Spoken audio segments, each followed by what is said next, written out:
Let's begin with Ozymandias. Ozymandias is a poem by the poet Percy Bysshe Shelley. We'll start with the poem, लेकिन उससे पहले मैं आपको बता देती हूँ कि हम इस पोएम को कैसे स्टडी करने वाले हैं या किस पैटर्न में पढ़ने वाले हैं, राइट? तो जब हम इस पोएम को पढ़ेंगे, so we are going to look at first introduction. Introduction या gist क्या है, यानी कि जो मेन आइडिया है इस पोएम का वो क्या है? क्योंकि जब हम लिटरेचर को पढ़ते हैं, जब हम पोएम्स को पढ़ते हैं, तो हर एक पोएम का अपना एक अलग आइडिया होता है, हर एक पोएम की अपनी अलग थीम होती है जिसके बारे में उस पोएम में बात की जाती है, जो पॉइंट उस पोएम में कहना चाहता है, राइट? तो हम पहले इंट्रोडक्शन यानी कि जिस्ट देखेंगे, ओzymandias का जिस्ट क्या है।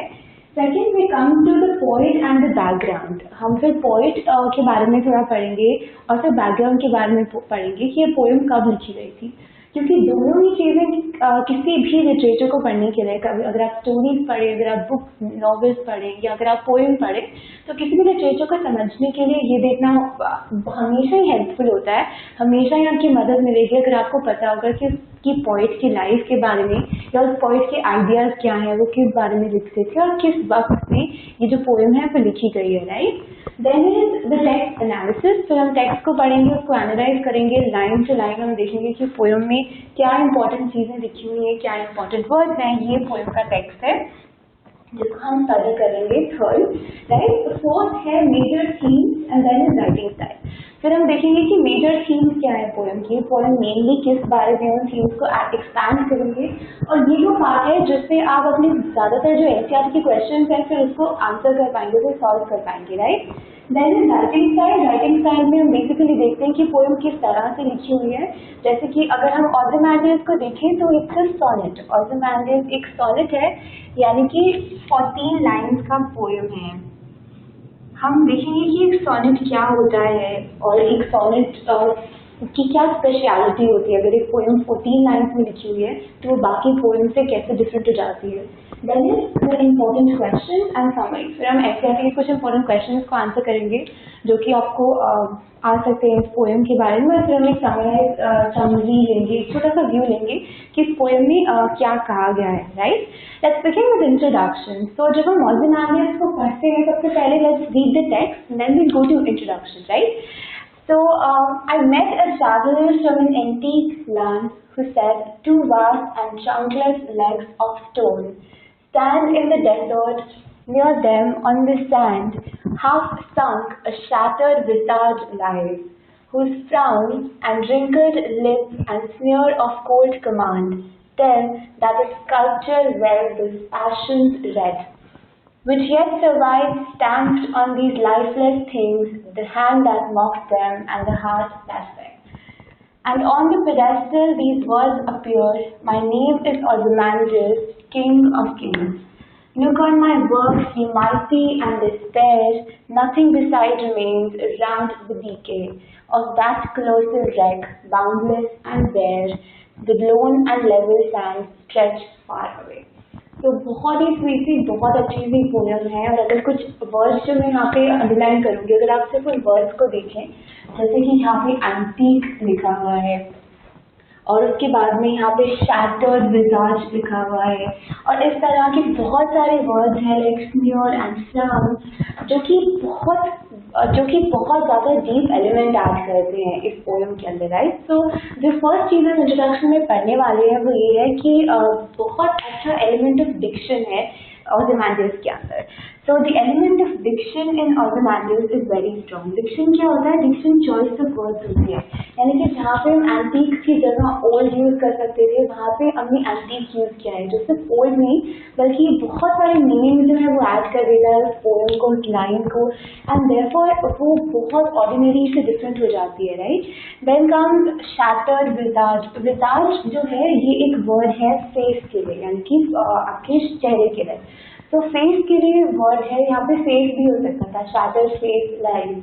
लेकिन जो डिक्शन है इस पर्सी बिश शैली ने जो डिक्शन किया है ओzymandias का, वो बहुत ही ज़्यादा डीप है, बहुत ही ज़्यादा अच्छा डिक्शन है। आपको बहुत नए नए वर्ड्स सीखने को मिलेंगे, बहुत अच्छे ऐसे वर्ड्स जो कि बहुत ऑर्डिनरी लाइन को एक बहुत इम्पैक्टफुल, यानी कि बहुत ज़्यादा इफेक्टिव लाइन बना देती है, राइट? सो एक फर्स्ट रीड के बारे में हमें पता चलता है कि एक स्टैचू के बारे में पोयम है। एक ट्रैवलर है जो ट्रैवल करा था सैंड में और उसने देखा है कि एक दो ट्रंकलेस लेग्स खड़ी हैं, यानी कि दो सिर्फ पैर है वहाँ पे और ट्रंक नहीं है, ऊपर का बॉडी नहीं है, दो लेग्स है वहाँ पे और एक पेडेस्ट्रियल के ऊपर है। तो एक पेडेस्ट्रियल क्या होता है? पेडेस्ट्रियल इस तरह का एक स्ट्रक्चर होता है जैसे हमने अपने टाउन स्क्वायर में देखा होगा, यानी कि आपके शहर के अंदर जैसे गांधी जी का एक मूर्ति बना होता है या किसी का भी कोई मूर्ति बना होता है, तो वो एक पेडेस्टल के ऊपर बनाते हैं, यानी कि उसके नीचे बहुत बड़ा सारा बेस या सपोर्ट होता है। तो ये पेडेस्टल के ऊपर जो ओzymandias है, ये पेडेस्टल है, ये जो स्ट्रक्चर है जो उसको सपोर्ट कर रहा है पूरी मूर्ति को, पूरे स्टैचू को, वो उसको पेडेस्टल कहते हैं। और जो ओzymandias का स्टैचू है उसमें कुछ नहीं है, उसमें बस पेडेस्टल के ऊपर दो लेग्स हैं, वो भी ट्रंकलेस, जिनका ट्रंक नहीं है। और अगर आप सैंड की तरफ देखें तो सैंड में एक बहुत ही आधा सा फेस पड़ा हुआ है किसी का, ठीक है, which is wrinkled and which has got a frown, जिसका एक sneer है, राइट। तो ये पेडेस्टल के ऊपर है और पेडेस्टल और पूरी पोएम का जो मेन एलिमेंट है वो इन वर्ड्स पे आ जाता है जो पेडेस्टल पे लिखे हुए हैं। पेडेस्टल पे कौन से वर्ड्स लिखे हुए हैं? My name is Ozymandias, king of kings. Look on my works, ye mighty and despair. ये सबसे ज्यादा इंपॉर्टेंट लाइन है और पूरी की पूरी पोएम का जो जिस्ट है वो इस लाइन के अंदर है, जो कि कह रही है कि मेरा नाम Ozymandias है, मैं राजाओं का राजा हूँ, I am king of kings. Look at my work, मैंने जो बड़े बड़े बिल्डिंग्स बनाए हैं, फोर्ट्स बनाए हैं, मॉन्यूमेंट्स बनाए हैं, जो इतने किले और जो इतने बड़े बड़े स्ट्रक्चर्स मैंने बना दिए जो कि ह्यूमन बींग्स इमेजिन भी नहीं कर सकते, उनको देखो वो कितनी माइटी है, माइटी यानी कितने मैग्निफिसेंट, कितने बड़े हैं।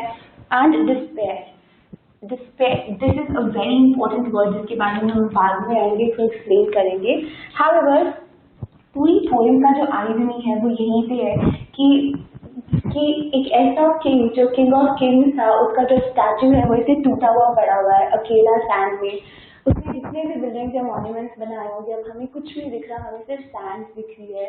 और इसी वजह से जो मेन थीम है, जो मेन आइडिया है इस पोएम का, वो है the passing of human glory, the relative impermanence of the physical world. हम समझते हैं कि क्या लिखा हुआ है, the passing of human glory, यानी कि जो ह्यूमन काइंड है, यानी कि इंसान जो है वो अपनी हिस्ट्री में जाके, अपने पास्ट में जाके बहुत बड़े बड़े राजाओं की बातें करते हैं, बहुत बड़े बड़े किंगडम्स की बातें करते हैं, हम बहुत बड़ी बड़ी बातें करते हैं कि झूठ नहीं बोलना चाहिए, ये नहीं करना चाहिए, और हम बहुत, और जो राजा महाराजा है उन्होंने बहुत बड़े बड़े किले बनाकर छोड़ दिए, क्योंकि बड़े से आपकी जो ग्लोरी है या आपका जो कह सकते हैं कि जो आप कितने अमीर हैं, आप कितने इन्फ्लुएंशियल है, कितने ताकतवर राजा है, वो आप कितना बड़ा किला बनाते थे उससे दिखता था, आप लोगों को अपनी शान दिखाना चाहते थे।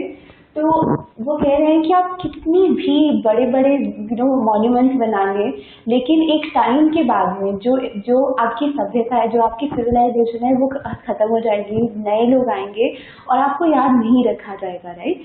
तो वो कह रहे हैं कि जो ह्यूमन बींग्स है, इसी तरह उन्होंने ह्यूमन बींग्स के जो आइडियाज हैं, इंसानों की जो सोच होती है, जो इंसान करना चाहते हैं लाइफ में और जो उनके लिए बहुत बड़ी चीजें होती हैं, उन सबको बहुत मीनिंगलेस बताया, उनको बहुत छोटा बताया। तो उन्होंने कहा है कि नेचर के सामने, यानी कि भगवान के सामने, कुदरत के सामने, नेचर के सामने आप जो इंसान के गोल्स होते हैं या हमारे आइडियाज होते हैं, जो इंसानों के लिए इम्पोर्टेंट चीजें होती हैं, जिसके लिए हम पूरी अपनी जिंदगी लगा देते हैं कि हमें ये चीज करनी है, उसका जो इम्पोर्टेंस होता है या फिर दुनिया के अंदर उसकी कितनी रेलेवेंस होती है, वो उसके बारे में कमेंट किया है इस पूरी पोएम में।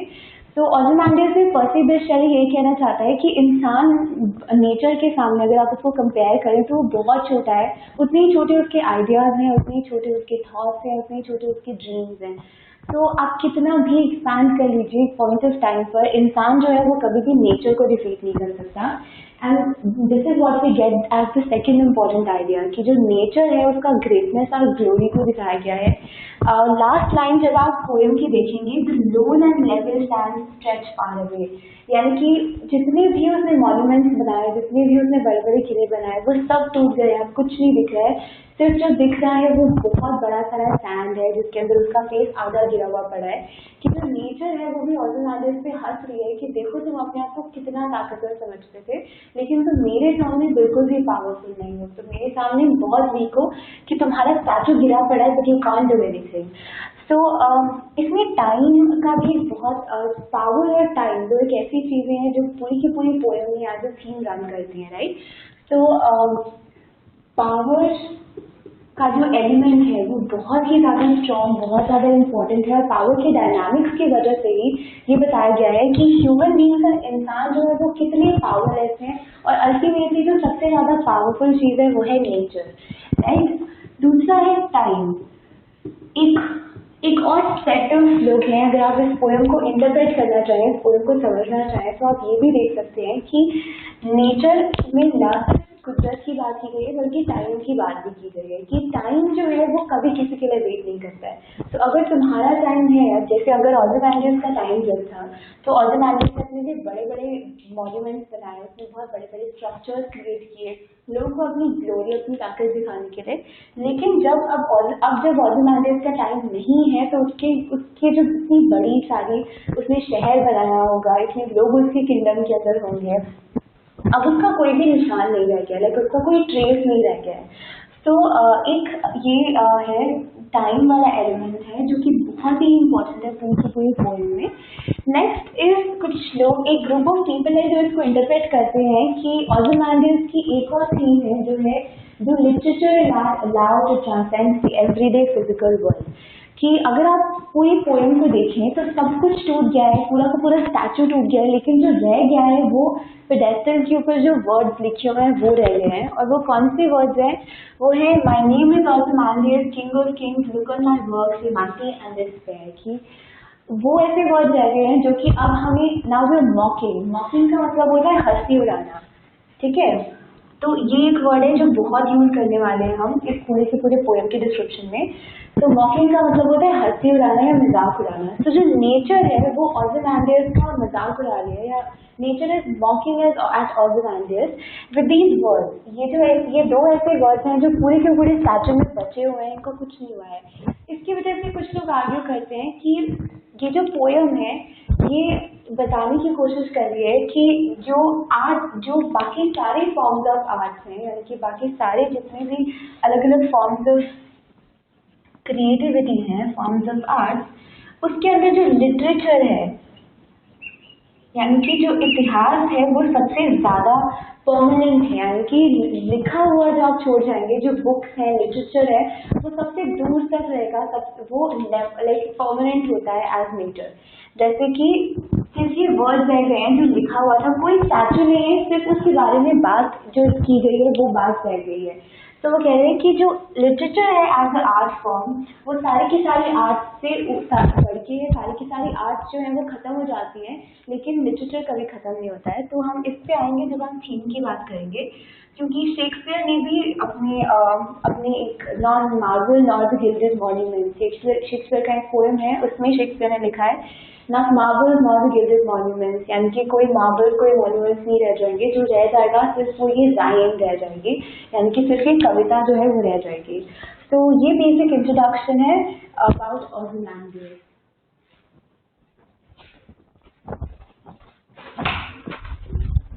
सॉरी।